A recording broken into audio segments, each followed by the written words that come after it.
Bismillahirrahmanirrahim. Assalamualaikum warahmatullahi wabarakatuh.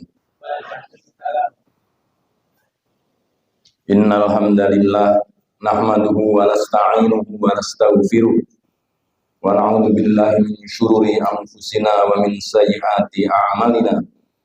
May yahdihillahu fala mudilla lahu wa may yudlil falan tajida lahu waliyyan mursyida. Asyhadu an la ilaha illallah wahdahu la syarika lah, lahul mulku wa lahul hamdu wa huwa ala kulli syai'in qadir. Wa asyhadu anna Muhammadan 'abduhu wa rasuluhu fa innahu la nabiyya wa rasula ba'da. Allahumma shalli wa sallim ala habibikal karim nabiyina Muhammadin wa ala alihi wa ashabihi wa man tabi'ahum bi ihsanin ila yaumiddin. Amma ba'du fa ya ibadallah fa ya ayyuhal ikhwan usini wa usikum bi taqwallahi wa ta'atihi la'allakum turhamun. Kama qala Allah ta'ala fi kitabihil karim wa huwa asdaqul qailin. A'udzu billahi minasy syaithanir rajim. Ya ayyuhalladzina amanu taqullaha haqqa tuqatih wa la tamutunna illa wa antum muslimun. Pertama dan yang utama, marilah kita memanjatkan puji dan syukur kehadirat Allah Subhanahu wa taala yang atas limpahan nikmat dan karunia-Nya pada kesempatan pagi ini kita bisa bermuajahah bersama-sama berkumpul di Masjid Agung Gamping ini dalam rangka bersama-sama beribadah kepada Allah Subhanahu wa taala. Shalawat dan salam mudah-mudahan senantiasa tercurah limpahkan kepada uswah kita, pemimpin kita, suri tauladan kita selamanya, Rasulullah Shallallahu Alaihi Wasallam, juga kepada para sahabatnya, para keluarganya, dan kepada siapa saja di antara umat manusia tanpa memandang ras dan bahasanya, keturunan dan lain sebagainya. Mudah-mudahan kita termasuk di dalamnya. Amin. Allahumma amin. Tidak lupa kami mengaturkan terima kasih jazakumullahu khairan katsiran kepada GKM Masjid Agung Gamping, Bapak Hadi Nuryanto dan jajarannya, yang pada kesempatan ini telah memberikan kita waktu dan tempat yang Masya Allah ini harus kita syukuri bersama, sehingga pada kesempatan pagi ini kita bisa berkegiatan di masjid yang mulia. Mudah-mudahan jajaran DKM dan pengurusnya senantiasa diberikan kesehatan dan kemudahan dalam segala urusannya, dan mudah-mudahan Allah Subhanahu wa taala senantiasa membimbing beliau semua. Amin. Para ikhwan dan akhwat sekalian, hari ini kita sedang menyaksikan satu drama genosida yang nyata-nyata terjadi di hadapan kita semua umat manusia hari ini. Bagaimana kita menyaksikan satu bangsa menzalimi bangsa yang lain atas nama penindasan atau penjajahan.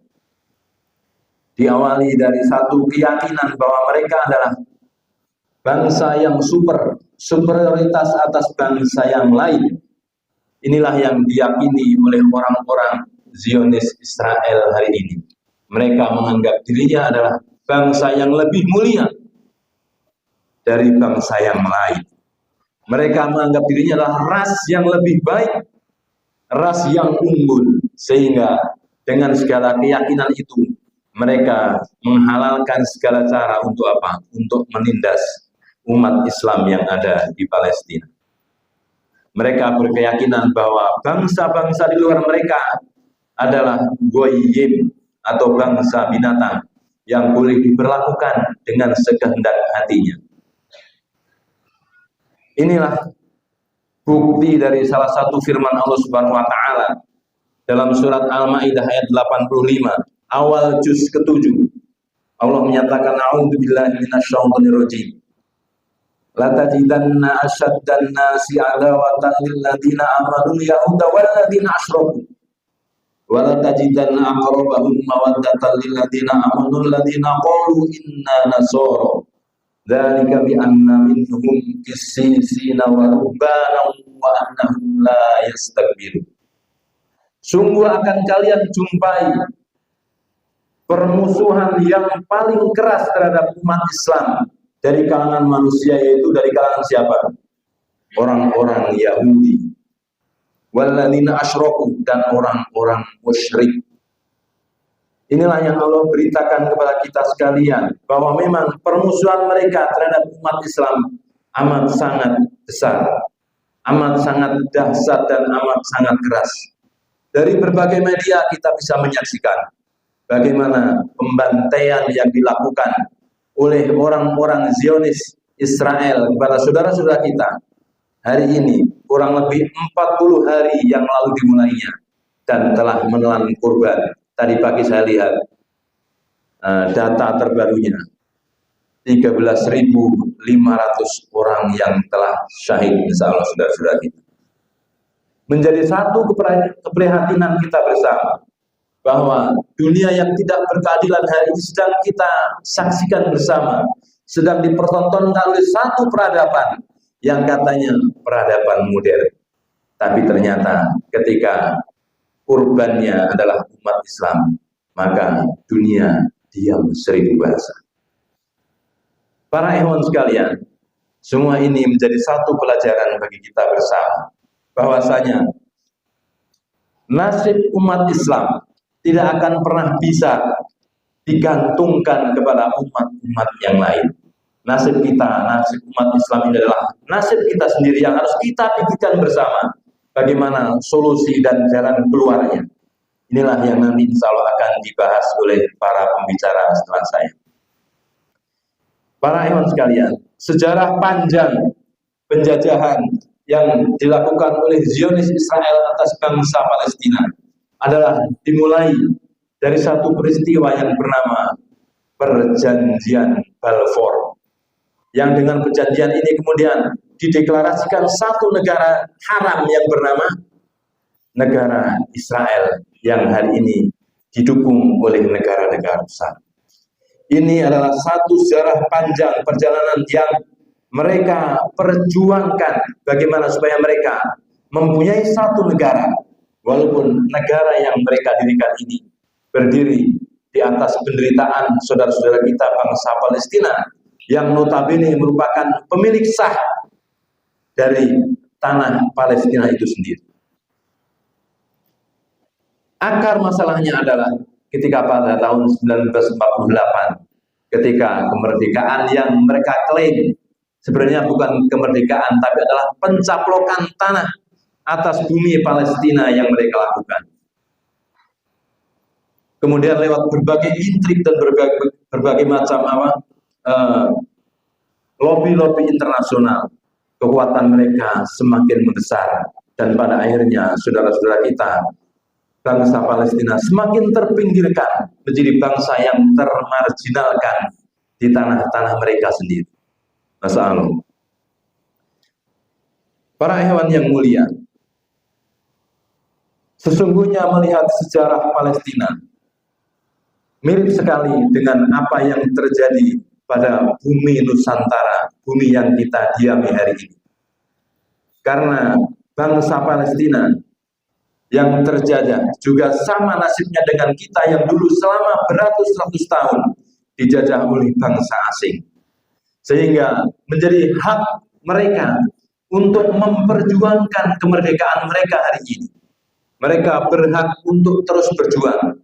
Namun nyatanya dengan berbagai macam isu yang dikeluarkan oleh kaum penjajah itu, perjuangan mereka dianggap sebagai terorisme yang membantai orang-orang Israel.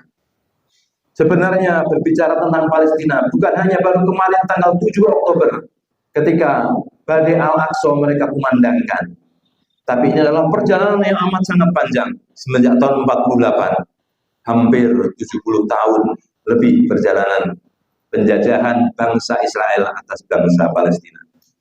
Inilah yang insya Allah pada kesempatan pagi ini nanti akan dibahas kupas tuntas secara luas oleh para asatid yang akan membawakan beberapa materi terkait dengan masalah Palestina ini. Yang menjadi pertanyaan adalah, di mana hari ini kita berpihak? Inilah yang menjadi satu pertanyaan besar. Apakah kita di pihak saudara-saudara kita, kaum muslimin di Palestina, atau justru kita berada di seberangnya? Karena hari ini ada pembelahan opini, ada pembelahan keberpihakan, ketika banyak di antara orang-orang yang ternama kalau kita lihat di media massa, baik itu cetak maupun elektronik maupun di media online, bagaimana keberpihakan orang-orang itu. Bahkan ada di antara orang-orang yang disebut sebagai ulama, mereka lebih pro kepada Israel. Ada apa di sesungguhnya? Apakah kekuatan uang yang membawa mereka kepada berpihaknya mereka kepada bangsa penjajah itu? Atau apa yang terjadi sesungguhnya? Maka mari sama-sama kita bersama-sama nanti mendengarkan apa yang akan disampaikan oleh para pembicara selanjutnya. Kemudian kami akan menyampaikan satu hadis. Rasulullah SAW menyatakan, wa man lam yahtam bi amril muslimina 'amatan falaysa minhum. Barang siapa yang tidak peduli dengan urusan umat Islam secara global, secara keseluruhan, maka Rasulullah mengancam kita bahwa kita bukan bagian dari mereka. Sehingga dengan sedikit upaya sosialisasi terkait dengan permasalahan Palestina hari ini, mudah-mudahan kita termasuk hamba-hamba Allah yang dianggap oleh Rasulullah sebagai bagian dari kaum muslimin. Kita menjadi orang-orang yang peduli terhadap urusan kaum muslimin secara keseluruhan, termasuk saudara-saudara kita di Palestina hari ini. Para ikhwan sekalian, terakhir kami mengajak kepada para ikhwan sekalian yang hadir di tempat ini, mari terus kita gelorakan semangat membela Palestina dan Al-Quds pada khususnya. Karena kalau ini tidak kita suarakan secara terus-menerus, kontinu dan secara berkesinambungan, maka bisa jadi berita tentang Palestina ini lambat laun akan hilang dari muka bumi. Sehingga dengan hilangnya berita-berita tentang Palestina itu menjadi satu kesempatan bagi Zionis Israel untuk terus melanggengkan penjajahan di atas bumi Palestina. Kita berharap pada Allah Subhanahu wa Ta'ala, mudah-mudahan sedikit upaya kita ini, apa-apa yang diperjuangkan oleh para ikhwan yang tetap istiqomah pada perjuangan membela Palestina ini, menjadi satu catatan amal soleh bagi kita sekalian, sehingga nanti akan menjadi satu hujah bagi kita di hadapan Allah Subhanahu wa Ta'ala bahwa kita telah bertindak dengan sekemampuan kita. Demikian sedikit sambutan dari kami, mudah-mudahan apa yang kami sampaikan ini bisa bermanfaat bagi diri kami pribadi, juga bagi para hamba sekalian. Assalamualaikum warahmatullahi wabarakatuh.